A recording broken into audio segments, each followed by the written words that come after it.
tête. Ah, pourtant, je pense qu'il y a des absents. Pourtant, il y a une petite tête, mais Non, mais surtout des absents. j'ai appris par cœur avant de venir, donc on va voir si ma mémoire fonctionne. Il n'y a pas tant d'absents que ça. Il y a les trois suspendus. Forcément, il y a Cubas, Koné et Doucouré. Et puis donc dans les blessés, il y a Anthony Briançon et Sidi Sarr. Voilà. Donc, Bradwell, Théâtre. Qui ça? Bradwell. Bradwell, qui a repris le travail avec le groupe hier matin. Donc il est disponible. Tout comme Fomba. Lamine, ça va beaucoup mieux, il a repris le travail avec le groupe aussi hier matin. Ouais.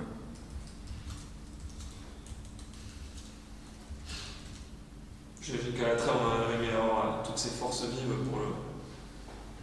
pour récupérer. Là, c'est pas forcément totalement le cas. Ouais. C'est dur d'envoyer des joueurs en sélection qui auraient peut-être un peu fatigués, d'avoir des absents, de composer. C'est pas l'idéal, on préfère les avoir ici et effectivement pour travailler, et puis ça évite surtout les longs voyages. Nous on a des joueurs qui n'ont pas été sollicités, on avait des joueurs en sélection, c'était Elias Omarson, c'était Veda, c'était Mamad Doucouré. Et ces joueurs-là, ils sont partis loin, ils ont fait des longs voyages et ils n'ont pas joué. Donc eux, ça leur permet quand même d'être...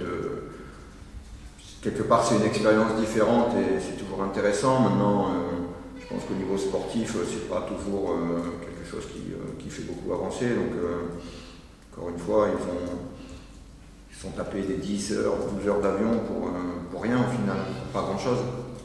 Donc voilà, après, il faut qu'on s'adapte et réussir à s'adapter du mieux possible. Comment vous avez travaillé cette semaine sans match amical? Quelles ont été un petit peu les priorités pour rebondir après cette série de matchs sans victoire? C'est pareil, on part de ce que... On part de ce qu'on aimerait faire, de ce qu'on fait. Et à partir de là, on bâtit nos séances, tout ce qu'on peut améliorer, que ce soit dans l'animation défensive ou dans l'animation offensive. On a encore beaucoup de choses à travailler. On a aussi une dynamique de groupe quelque part à améliorer aussi, parce que c'est ce qui nous a manqué sur le mois qui s'est écoulé. C'est que on a perdu un petit peu de détermination, un petit peu de motivation. Au niveau de l'état d'esprit et des attitudes, on n'était pas irréprochable, donc on essaye aussi de travailler à ce niveau-là. Parce que j'ai l'impression que ce but de Moussa, avec l'arrêt de jeu, finalement pourrait avoir une grosse importance, parce que c'est peut-être significatif en fait, ça pourrait arracher une nouvelle dynamique en fait, peut-être. On l'espère forcément. Au-delà de ça, ce qui est intéressant, c'est de montrer qu'on est capable de revenir au score. On était mené 2-0, on a réussi à revenir à 2 partout, et pour avoir revu le match, on aurait même pu, on a eu 2-3 situations en toute fin de match sur lesquelles on aurait pu aussi gagner. Donc ça veut dire que on est capable de le faire, et c'est un peu ce qui... une des choses qui était inquiétante sur les matchs précédents, c'est-à-dire que dès qu'on encaissait un but, on avait l'impression que c'était fini, que plus personne n'y croyait, et qu'il y avait beaucoup de résignation. Que là, au Cerf, au contraire, les joueurs ont continué à jouer, à se procurer des occasions, et ça a fini par tourner dans le bon sens. Donc on espère effectivement que ça puisse servir de déclic. Ouais.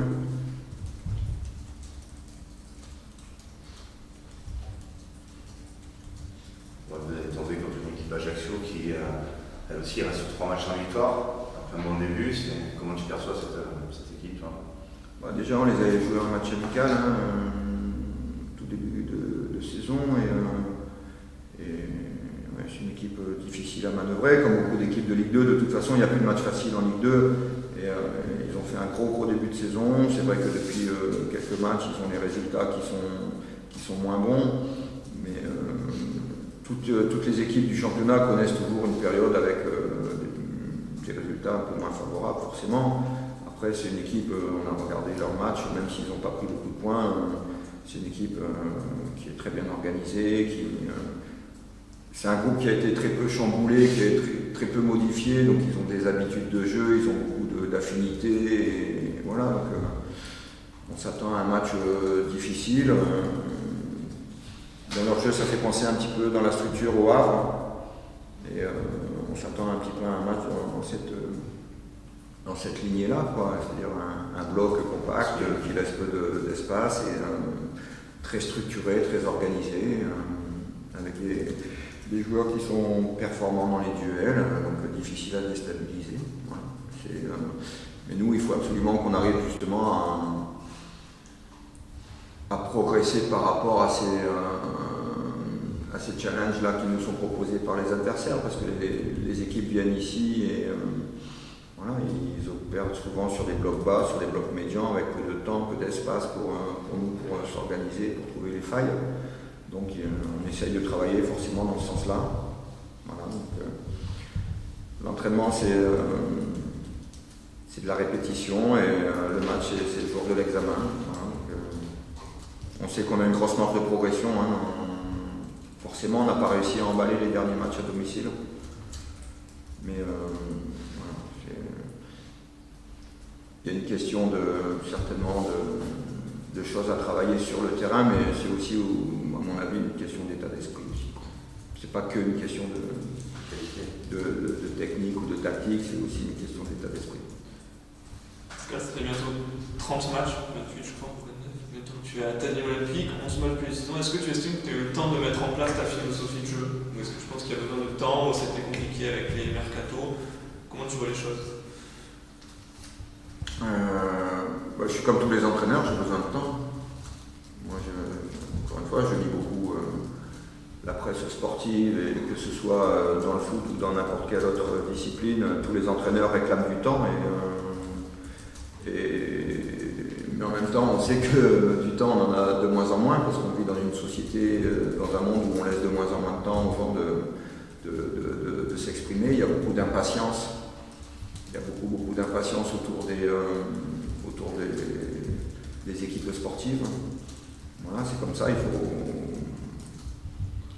faut réussir à s'en détacher. Moi, je reste focalisé sur le travail, sur les progrès qu'on a à faire et l'état d'esprit qu'il faut avoir pour être performant. Mais oui, du temps, on en a besoin. Qu'est-ce que tu aimerais développer? À quel niveau? Sportif, extra-sportif, quelle patte Pascal pourrait rajouter à moyen terme? Une question un peu. Mais je trouve que déjà, moi j'aime bien repartir du début. Si je suis arrivé ici à Nîmes, c'est que la situation n'était pas non plus très flamboyante. C'est un groupe qui était en manque de résultats et qui ça durait depuis plusieurs mois, quoi. Déjà la saison d'avant, le Covid a peut-être l'arrêt du championnat a peut-être évité au niveau olympique déjà de descendre, parce qu'il n'était pas très bien. Non, mais il faut dire les choses, c'est un constat, c'est juste un constat. Voilà. On ne sait pas ce qui se serait passé, peut-être qu'il serait remonté au classement, peut-être qu'il serait descendu, parce qu'on ne sait pas. Mais en tout état de cause, au moment où le Covid est arrivé, la situation n'était pas non plus très réjouissante. On avait l'impression que l'euphorie qui était née des montées successives, elle était un petit peu retombée. La saison dernière, voilà, moi quand je suis arrivé, encore une fois, la situation n'était pas non plus bruyante. C'est-à-dire que il y a une dynamique à relancer, donc moi je m'attache à ça, à relancer une dynamique, mais ça se fait pas comme ça en claquant des doigts. Il faut instaurer une mentalité de gagnant, une mentalité de travail, une grosse mentalité de travail. Voilà, et puis avec des joueurs qui ont envie de gagner, des joueurs qui aiment les challenges, qui aiment et surtout qui ont envie de s'inscrire dans la durée avec le niveau olympique. Voilà, et tout le monde sait que ça n'a pas été facile, la digestion de la descente a été compliquée. On ne s'en est pas caché, on l'a dit. On ça a été un petit peu oublié parce qu'il y a eu des bons résultats sur le début de championnat. Mais encore une fois, même quand il y avait des bons résultats, moi je ne me suis jamais enflammé. J'ai toujours dit que l'équilibre était très fragile parce que je suis au quotidien avec les joueurs et avec l'équipe et je sais que c'est pas facile, qu'il y a des joueurs qu'il faut remobiliser et les uns après les autres parce qu'il y a des digestions à faire. Voilà, donc déjà retrouver un état d'esprit avec un objectif où tout le monde s'y retrouve. C'est-à-dire que les joueurs aujourd'hui, comme dans tous les clubs, ils ont des objectifs individuels. Tous ne s'imaginent pas rester encore 2, 3, 5 ans à Nîmes. Mais en même temps, il faut réussir à bâtir avec ces joueurs-là un collectif qui a envie d'atteindre des objectifs de jouer le haut du tableau. Il faut être performant, on a l'effectif pour ça. Mais avoir juste une équipe et des joueurs, ça ne suffit pas. Encore une fois, tout part de l'état d'esprit. Aujourd'hui, c'est là-dessus qu'on travaille. Mais on ne travaille pas que là-dessus, forcément. Il y a plein de choses qu'on travaille la semaine.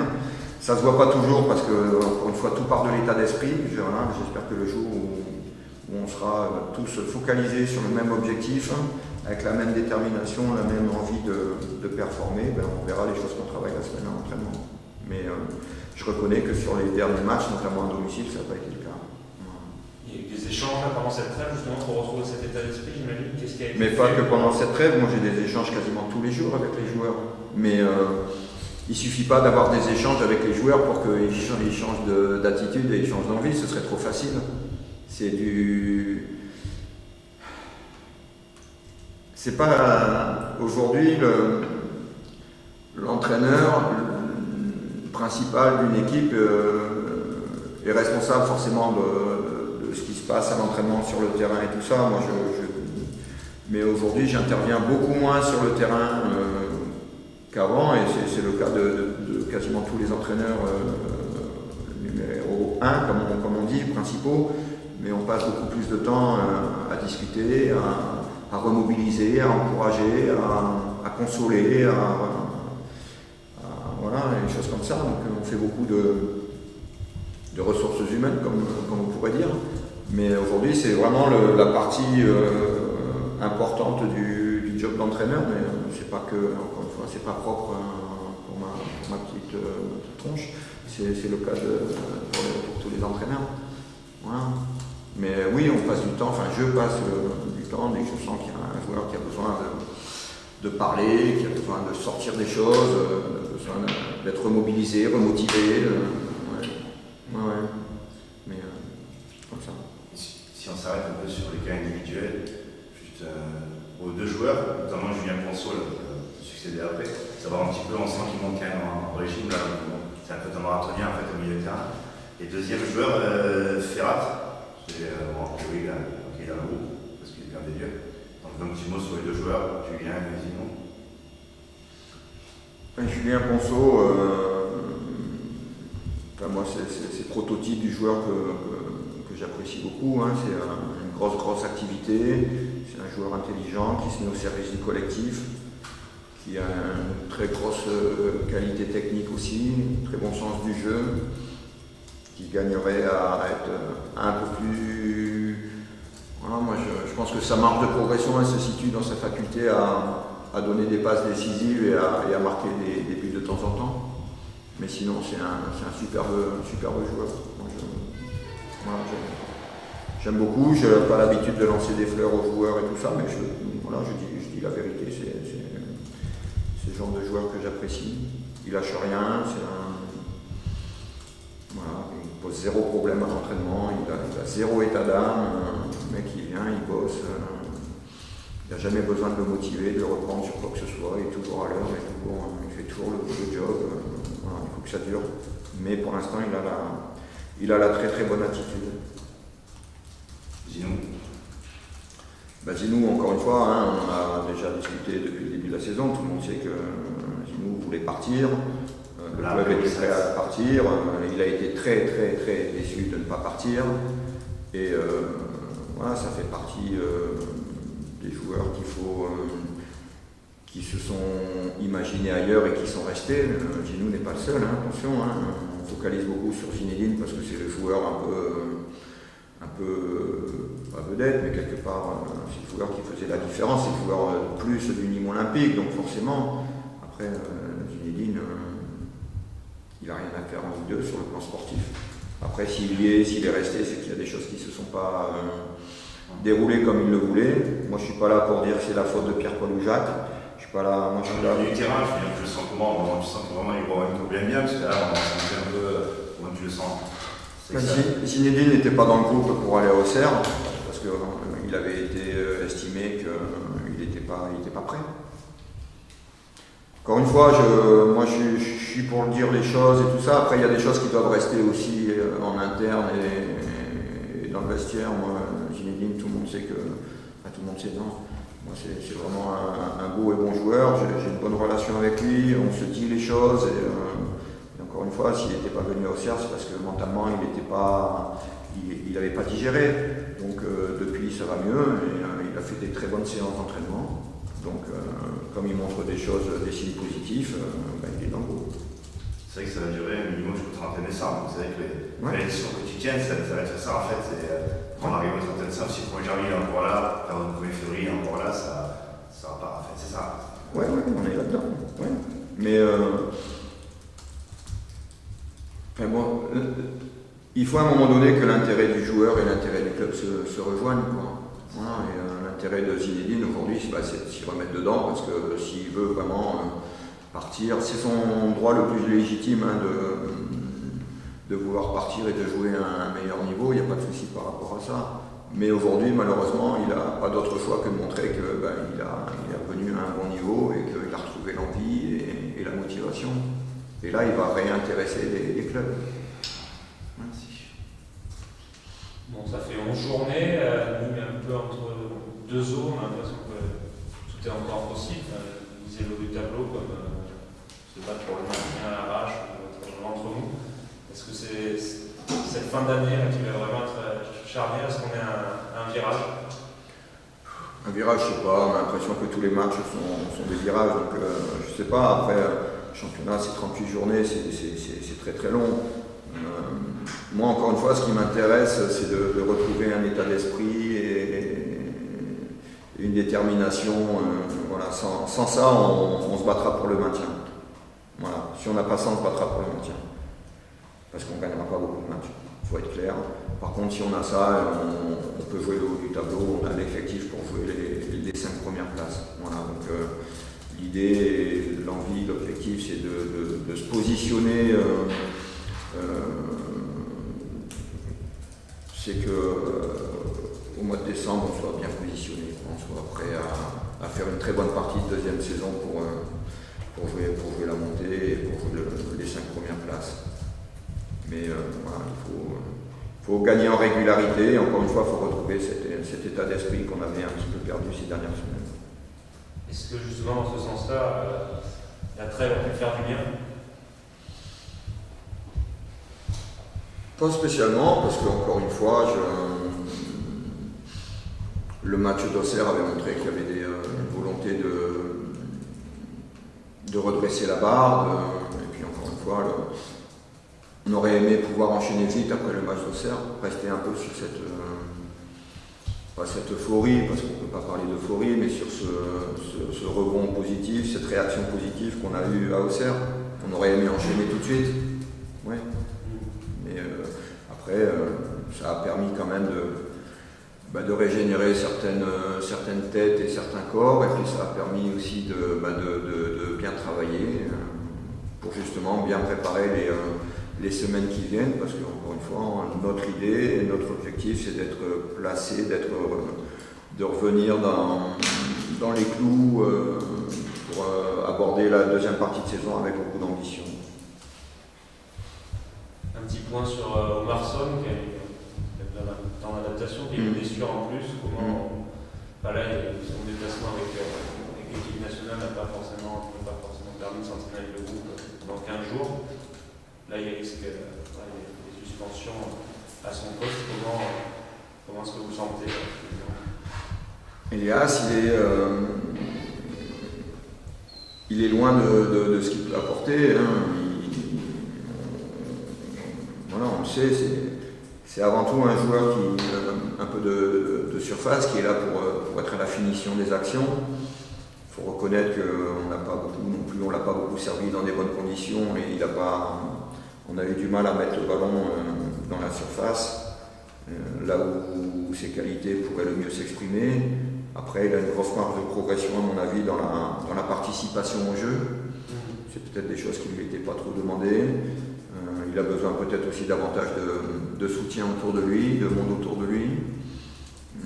Mais encore une fois, il y a une grosse différence entre le jeu dans lequel il avait l'habitude d'évoluer, les pays dans lesquels il avait l'habitude d'évoluer, et puis ici, quoi. Il a besoin d'un temps d'intégration, il ne parle pas le français, il ne comprend pas toujours ce qu'on recherche, même s'il pose des questions, même s'il y a des échanges, des fois ça peut manquer de fluidité, ça peut prendre un peu plus de temps, mais c'est un bon mec et la bonne attitude, c'est un bon état d'esprit, donc il va progresser, il va monter en puissance, mais il y a des habitudes de travail à acquérir et il est en train de les acquérir. Ouais. Contre Auxerre, on a vu que le passage à 2 attaquants a coïncidé avec la bonne période nîmoise. Bon, pas forcément pour ce match parce qu'il y a des absents, mais est-ce que c'est quelque chose qui donne des idées? Mais de toute façon, encore une fois, le système, c'est une question qui revient souvent. Hein. Ouais. Mais moi, je n'ai pas de problème avec ça. Je sais que beaucoup de gens attendent le 4-4-2. Encore une fois, si on ne l'a pas tenté avant, c'est qu'il y avait des raisons. La meilleure raison, encore une fois, c'est que quand vous avez qu'un attaquant, c'est dur de jouer avec 2 attaquants. Ça, c'est la plus basique. Et après, il faut aussi des joueurs qui soient performants. Et voilà, depuis le début de saison, on a toujours eu des blessés, des suspendus, des joueurs qui étaient sur le départ et finalement qui sont restés, etc. Donc, on n'a pas toujours eu beaucoup d'attaquants disponibles, hein, que ce soit Moussa, Zinedine, Karim Aribi. Ce sont tous des joueurs qui étaient susceptibles de partir. On a Mamad Doucouré qui avait très bien commencé la saison et qui est un petit peu en phase de digestion de ce bon début de saison. Enfin, voilà quoi, et encore une fois, C'est pour ça que là, il faut des munitions. C'est pour ça que là, prochainement, normalement, peut-être pas pour Ajaccio, mais à partir du match suivant, il devrait y avoir des munitions. Il y aura plus de munitions. Voilà. Donc ça peut devenir une option. Ça peut devenir une option. C'est vrai que le 4-4-2, tactiquement, pour un coach, il faut vraiment beaucoup d'efforts. Parce que 2 attaquants qui se font éliminer rapidement, c'est compliqué avec le 4-4-2, non? Tu as un cœur du jeu, ça t'expose un peu aussi, non? Enfin, il faut vraiment avoir des joueurs devant, là, 2 attaquants. Ouais, enfin, tous les systèmes ont leurs avantages et leurs inconvénients. Le 4-4-2, il a beaucoup d'avantages et il a aussi quelques inconvénients, comme tous les systèmes, c'est pas ça. Moi, en fait, quand on a commencé à jouer en 4-1-4-1, c'est juste qu'on était parti d'un constat, c'est que le club, l'équipe encaissait énormément de buts la saison dernière et qu'il fallait absolument en encaisser moins. On ne pouvait pas espérer se maintenir et gagner des matchs avec une défense aussi perméable. Donc l'idée c'était déjà d'encaisser moins de buts et d'être bon sur les transitions, sur les contre-attaques. Voilà, ça a failli marcher, on n'était pas loin et il nous a manqué un peu d'essence et peut-être un peu de talent quelque part aussi, parce que si on est descendu, c'est qu'on le mérite. Mais l'idée c'était celle-là. Et si on est reparti dans ce système-là en début de saison, encore une fois, j'y reviens, c'est parce qu'on avait un seul attaquant disponible. Et que derrière, on a eu des résultats positifs. Et donc, pourquoi il suffit qu'on commence en 4-4, en 4-1-4-1, on a des très bons résultats, et puis d'un coup, je passe en 4-4-2 et les résultats sont moins bons. Les mecs, ils vont dire, mais il est fou, pourquoi il a changé, ça marchait bien avant. Donc, ça marchait bien, on a continué comme ça. Ça marche moins bien, on a commencé à jouer différemment. Déjà le match à Paris FC, on avait joué différemment, parce qu'on avait mis Yassine Benraou en 10 derrière l'attaquant, et puis à Auxerre on a fini avec 2, et puis voilà quoi. Et puis déjà le début de match à Auxerre, on avait commencé en 4-2-3-1 parce qu'on avait mis Julien Ponceau derrière l'attaquant. Enfin, on cherche, on est conscient des manques qu'on a sur l'animation offensive, parce que notamment les derniers matchs, que ce soit au Paris FC, et surtout la deuxième mi-temps, et puis le match du Havre, on a l'impression qu'on pouvait jouer 12 heures sans marquer et sans poser de problème à l'adversaire, mais tout ça, on le voit et on essaye d'y remédier. Peut-être des joueurs aussi comme par exemple Ben Raoult qui ne sont pas forcément tous polyvalents. C'est que Yacine, on imagine peut-être plus en soutien à l'attaquant que sur un côté, un volume de jeu aussi. Tu tiens compte de ça aussi, c'est qu'on ne va pas le faire jouer à toutes les positions. Si. Yacine, dans ses années de formation, il a beaucoup joué numéro 10 derrière un ou deux attaquants. Le souci, moi je dis, c'est que depuis le début de la saison, il n'a jamais été aussi performant et en jouant sur le milieu offensif sur le côté droit, quoi. Il n'a jamais mis autant de passes décisives et marqué autant de buts. Il a été décisif sur beaucoup de matchs depuis le début de la saison. Donc moi je l'aime bien à ce poste-là et je pense que lui il commence à s'y sentir bien aussi. Voilà. On l'a mis derrière l'attaquant, que ce soit sur quelques matchs amicaux, même sur quelques matchs de compétition, et il n'a pas eu le même rendement. Voilà. C'est bon. Merci, Oscar. Merci. Merci.